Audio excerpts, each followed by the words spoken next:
Guys, maglilipat ako ngayon ng mga manok. Good afternoon sa inyo. Ang ingay nila, naririnig niyo ba ako?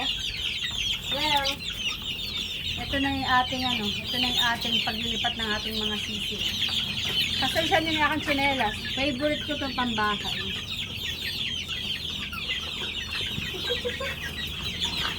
O, sino gusto? Ito sa loob ng bahay. Guys, ito na yung bagong lugar ng ating mga sisiw na nakababa. Pero yung mga sisiw na nasa brooder, na nasa sarangasang, nandun pa. Kumbaga, ito pa lang yung mga pwede nyo nang mabili. Ganun na side. So, ito yan siya, guys.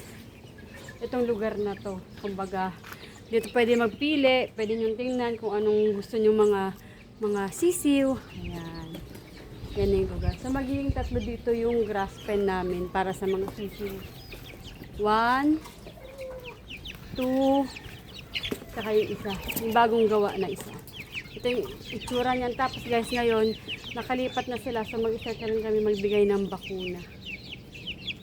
Bali lahat guys na pwedeng mabakunahan ng fowlpox, ibabakuna na natin. So, kasama yung pinakalas natin, yung 10 na sisiw na nandun. Tapos other than that, wala na. Wala pa kasi masyado pang maliliit yung mga sisiw na to. So, ito na yung pinakalas natin, yung 10 na babakunahan. Yan, ganyan na sila kalaki ngayon. Wala pang 2 weeks ito guys. Or magto 2 weeks ng malapit ng 2 weeks. Guys, ito yung ating gamit na vaccine, fowlpox vaccine. So, ito na yun, babakuna na natin sa ating mga sisiw na nag-aantay. So, ganito lang yun guys. So guys, dito magbabakuna. Basta iwasan mo lang yung ugat. Nakikita niyo ba yung ugat dito banda? So, bawal matamaan yung ugat dyan banda, no? Bali, magbabakuna na kami guys. So, ito na yun guys. Paano magbakuna ito? Yan, tapos iwasan lang natin yung mayroong ugat. Yan. Yan. Guys, itong nangyari na pagbabakuna is hindi sila nasaktan bagkus nilagyan natin sila ng immunity para sa fowlpox. Diyan sa para sa kanilang sa kanyang kalusugan. So, ito yung gagamitin natin. Safe yan at saka sinabi yan na pwedeng gamitin sa mga alaga. So guys, ito yung ating gamit na gamot at ito na yung ating nabakunahan na sisiw. Ilalagay ko na siya dito, no?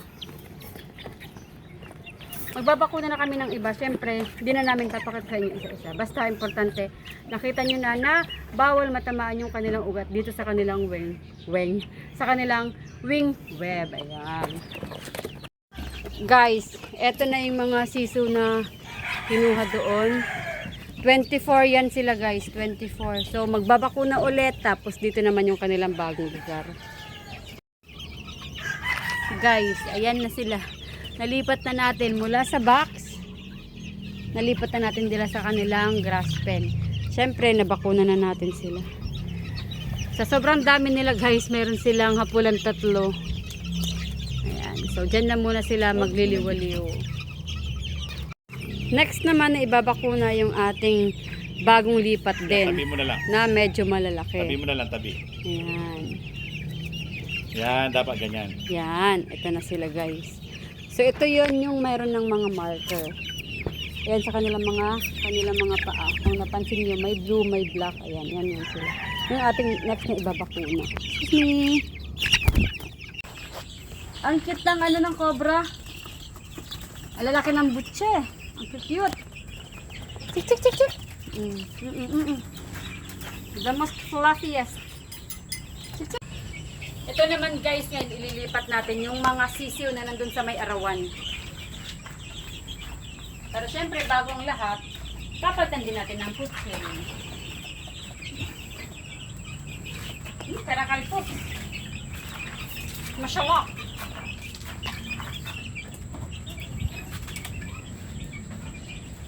Masyongho.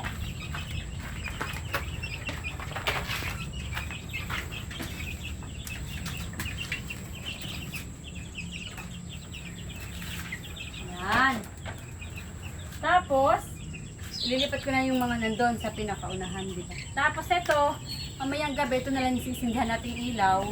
Tapos ito, yung ilaw na, lang siya, yung rechargeable yung ilalagay natin dito. So, lipat ko na muna yung mga nandito. by the basket. Tutulog pa mo sila. Natutulog pa man din sila. Pero syempre, pa-storbo tayo. Excuse me guys, I have to get you and transfer you to your new home. Guys, maglilipat na ako ng yung mga sisiw na nandito, andun sa kabila, di ba? So, yung mga sisiw na to, ililipat naman dito. Pero bagong lahat, tatanggalin muna natin yung kanilang ipot. Ipot na mabaho. Siyempre, meron tayong poop tray na pamalit. Naka-standby na to para sa mga ganitong pagkakataon, pang sasalpak mo na lang. So if ever gusto niyo ng ganito, punta kayo sa aking black app. Nandun lang yun sa aking TikTok shop. So, kung makikita nyo, excuse me, ito yung poop tray na puno ng poop. Tapos, ito naman, sasalpak mo na. Para iwas din stress sa mga sisiw na kung mamaya ko patatanggalin yun, mabubulabog sila. So yan, okay na yan. So, it's time para ilipat siya.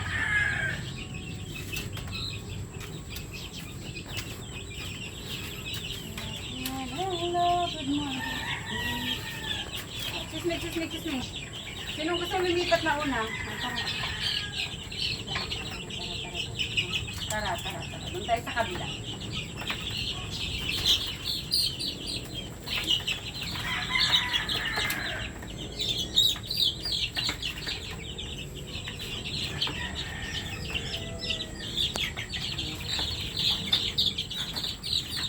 Guys, walang nasasaktan dito ng mga sisiw ha. I am so gentle with them. Okay? Lipat na natin ito. Parang ang layo-layo ng paglilipatan eh. Sige na. You're free to go. You're free to go. Okay. Tapos kuha ulit. Sino gusto lumipat ng bahay? Tara. Diyan lang sa kabila. Diyan lang yan sa kabila.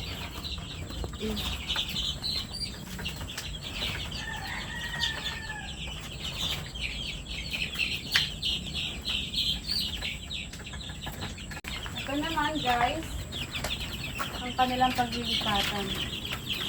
Ayan. Sige na. Labas na kayo dyan. Labas na. Kayo dyan. Ikaw.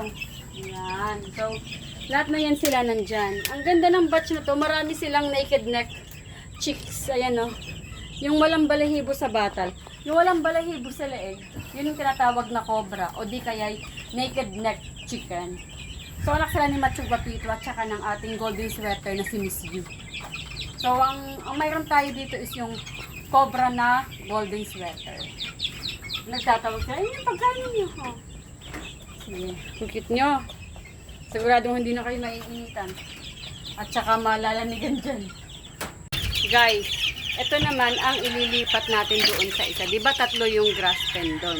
So yung isa meron ng laman. Yung pangalawa, yung mga nandito, na dito sa side, na dala ko kanina.